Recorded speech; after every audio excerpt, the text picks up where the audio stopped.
और इस वक्त की बड़ी खबर आपको बता दें, ईडी ने जिग्नेश शाह को गिरफ्तार किया है। ईडी ने जिग्नेश शाह को गिरफ्तार किया है और ये मामला एनएससीएल घोटाले से जुड़ा हुआ है, जिसके चलते अब जिग्नेश शाह को गिरफ्तार किया गया है।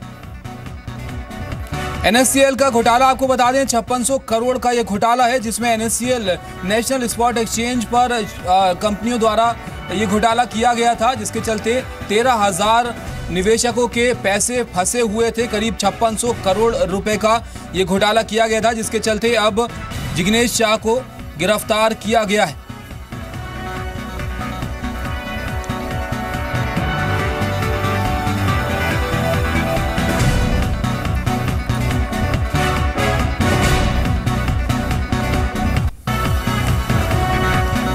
ईडी ने यह गिरफ्तारी की है जिग्नेश शाह की, और आपको बता दें कि 5600 करोड़ का ये एनएससीएल का घोटाला है, जिस पर लंबे वक्त से पूछताछ चल रही थी। जांच एजेंसियां इसकी जांच कर रही हैं और इसके चलते अब एनएससीएल के प्रमोटर जिग्नेश शाह को, एनएससीएल के ओनर जिग्नेश शाह को गिरफ्तार किया गया है।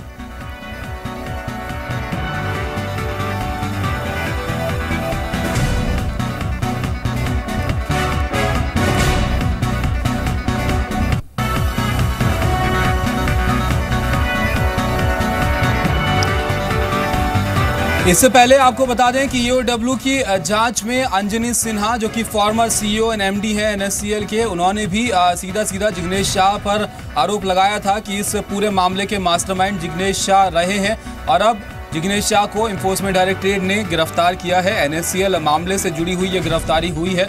और आपको बता दें कि एनएससीएल घोटाले के अंदर करीब 13,000 निवेशकों के पैसे फंसे हुए हैं, जिसको लेकर तमाम किस्म की कोशिशें जारी हैं कि निवेशकों के पैसे वापस उनको दिलवाए जाएं, जिसके चलते ये जांच भी लंबे अरसे से चल रही है, जिसमें अब जिग्नेश शाह को गिरफ्तार किया गया है। करीब 5,600 करोड़ का ये घोटाला था, फ्रॉड था, जिसमें अब ये गिरफ्तारी हुई है।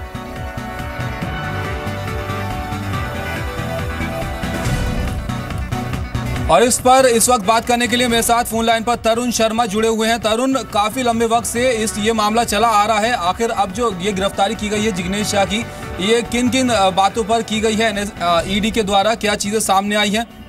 बिल्कुल, मैं बताना चाहूंगा कि इन्फोर्समेंट डायरेक्टरेट ने एक बड़ी कार्रवाई आज करी है और जिग्नेश शाह को यहाँ पे आज अरेस्ट किया है। और ये साफ तौर से निकल के आया है कि जो पैसा है वो इंडिया से बाहर भेजा गया है, इसके सबूत इन्फोर्समेंट डायरेक्टरेट को मिले हैं। इसी वजह से ये बड़ा अरेस्ट आज किया गया है। और करीबन आज दिन भर उनसे पूछताछ की गई। करीबन शाम 7 बजे तक उनसे पूछताछ चली और उसके बाद उनको अरेस्ट दिखाया गया है। और ये साफ तौर से कि जो 56 करोड़ का जो स्कैम हुआ था एनएससीएल में, उसमें ये इन्फोर्समेंट डायरेक्टर को सबूत मिले हैं कि जो पैसा है वो कहीं ना कहीं देश से बाहर भेजा गया है। मैं बताना चाहूंगा कि अपने दर्शकों को कि दुबई स्टॉक एक्सचेंज डीजीसीएक्स जो है वो भी इसमें हो सकता है इन्वॉल्व, या जो अफ्रीका के अंदर इनके जो एक्सचेंजेस थे वो कहीं ना कहीं रडार पर है। तो इन्फोर्समेंट डायरेक्टरेट अब जिग्नेश शाह से पूछताछ करेगी आने वाले समय में भी। और जो इन्फोर्समेंट डायरेक्टरेट है वो पहले भी ये उम्मीद थी, क्योंकि 18 जुलाई को ये हेयरिंग रखी गई, क्योंकि 11 जुलाई को बुलाया गया था, तब जिग्नेश शाह कोर्ट में मौजूद नहीं हुए थे। तो उम्मीद की जा रही थी कि 18 जुलाई को वो आएंगे, लेकिन इस बीच ही इन्फोर्समेंट डायरेक्टरेट ने आज अपना शिकंजा कसते हुए जिग्नेश शाह को आज अरेस्ट कर लिया। जी तरुण, आप जैसे कि बता रहे हैं इसमें बाहर भी पैसा भेजा गया है, तो क्या क्या लोग और क्या सामने आया है, कौन कौन इसमें शामिल रहे जिग्नेश शाह के साथ इस तरीके के स्कैम को अंजाम देने के लिए? बिल्कुल, मैं बताना चाहूंगा कि जिग्नेश शाह के साथ बीडी पवार जो है बिजनेस डेवलपमेंट हेड थे उस समय, उनका नाम है, अंजनी सिन्हा का नाम है जो उस समय एनएससीएल के सीईओ थे, और बाकी जॉसफ मैसी का नाम है। ये ऑफिशियल के तौर पे ये सभी नाम है, लेकिन 68 टोटल नाम है इन्फोर्समेंट डायरेक्टरेट के की सूची में। उस सूची में ये जो सबसे बड़ा नाम था, जो अभी तक जिस पर नकेल नहीं कसी गई थी, वो थे जिग्नेश शाह, और आज इन्हें गिरफ्तार किया गया। जी बिल्कुल, जैसे कि इससे पहले अंजनी सिन्हा भी इस बात की तरफ इशारा कर चुके थे जब उनसे पूछताछ हुई थी कि ये जो पूरा मामला था इसके मास्टरमाइंड जिग्नेश शाह ही थे। और अब ईडी की तरफ से जो कार्रवाई हुई है, एक तरीके से माना जाए कि उस पर ये पुख्ता हो गई है बात कि अब जिग्नेश शाह की तरफ से पूरा का पूरा स्कैम किया गया। तरुण। बिल्कुल, ये अब देखने की बात होगी कि इन्फोर्समेंट डायरेक्टरेट अपना ये पूरा मामला किस तरीके से आगे बढ़ाता है, क्योंकि अभी जो प्राइमा फेसी उनको जो सबूत मिले हैं उसकी वजह से आज उनको अरेस्ट किया गया है। और कल कोर्ट जब में पेश किया जाएगा तब यह देखना होगा कि किस तरीके से इन्फोर्समेंट डायरेक्टरेट आगे पुलिस कस्टडी मांगता है और किस बेसिस पे पुलिस कस्टडी मांगी जाएगी। उसी से तस्वीर साफ होगी कि जिग्नेश शाह का इन्वॉल्वमेंट कहाँ है, किस तरीके से किया गया है। क्योंकि जो बाहर के एक्सचेंजेस खोले गए थे उसमें इन्वेस्टर्स भी बार बार ये शक जता रहे थे कि कहीं ना कहीं जो पैसा है वो यहाँ से बाहर भेजा गया है और शायद इन्फोर्समेंट डायरेक्टरेट को उसी के सबूत अभी हाथ लगे हैं। लेकिन एक बड़ा अपडेट है तरुण इस मामले के अंदर, ये जिग्नेश शाह की गिरफ्तारी। क्या माना जाए, जैसे ये मामला आगे बढ़ रहा है, निवेशकों के लिए भी थोड़ी सी राहत की बात है कि परत दर परत खुलता जा रहा है केस, तो उनके पैसे मिलने की भी उम्मीद अब थोड़ी सी बढ़ेगी।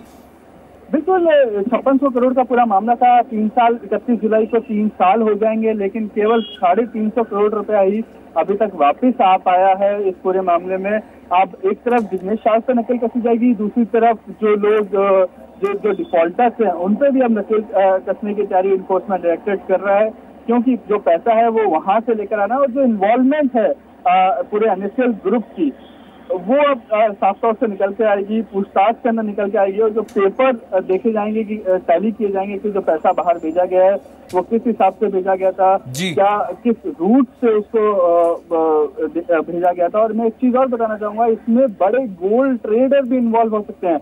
ये एक महत्वपूर्ण चीज है, क्योंकि हमने पहले भी देखा है एक बड़े गोल्ड ट्रेडर, मुंबई के जाने माने गोल्ड ट्रेडर भी जिग्नेश शाह के काफी करीबी माने जाते थे और उनपे भी इन्फोर्समेंट डायरेक्टरेट के केसेस चल रहे हैं। तो हो सकता है कि उनसे भी पूछताछ हो पूरे मामले की, क्योंकि कहीं ना कहीं वो एक लिंक यहाँ पे सामने निकलता हुआ आएगा ये इन्वेस्टिगेशन में। लेकिन जो ये 5600 करोड़ का जो पैसे हैं ये किस तरीके से यूज किए गए हैं, इन सभी पे इन्फोर्समेंट डायरेक्टरेट की पूछताछ आगे बढ़ेगी। जी तरुण, जैसे कि आप बता रहे हैं कि एक पूरा एक जरिया इस्तेमाल किया गया होगा जब पैसे बाहर भेजे गए हैं, कुछ और कंपनियों के भी नाम आ सकते हैं सामने, कुछ और लोगों के भी नाम आगे सामने आ सकते हैं, जिस तरीके से पूछताछ आगे बढ़ेगी अब जिग्नेश शाह के साथ।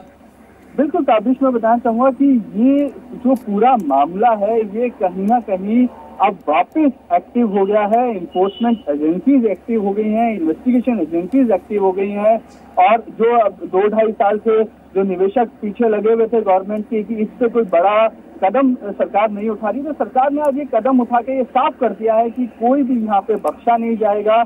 और जो जिस तरीके से इन्फोर्समेंट डायरेक्टरेट कोर्ट मूव किया था वो भी एक बड़ा वो था कि वापस इस केस को खोला जाए और इसका पूरी तरीके से इन्वेस्टिगेशन किया जाए और जो भी इसमें आरोपी हैं उनका आरोप तय किया जाए और उसके आगे इन्वेस्टिगेशन किया जाए। तो लिहाजा एक बड़ा कदम यहाँ पे इन्फोर्समेंट डायरेक्टरेट ने उठाया। जी बिल्कुल, एक बड़ा कदम उठाया गया है ईडी की तरफ से। जिस तरीके से अब जिग्नेश शाह की गिरफ्तारी हुई है, एनएससीएल घोटाले में लेकर 5600 करोड़ रुपए का घोटाला है, जिस पर लंबे अरसे से, लंबे वक्त से इस पर जांच चल रही है, जांच एजेंसियां इसमें लगी हुई हैं। निवेशकों का पैसा इसमें फंसा हुआ है, करीब 13,000 निवेशक हैं जो इस मामले के अंदर अपना पैसा फंसाए हुए हैं। उनके पैसे वापस दिलाने के लिए लगातार कोशिशें हो रही हैं और एक बड़ा अपडेट अब सामने निकल कर आया है, जिग्नेश शाह को गिरफ्तार किया गया है।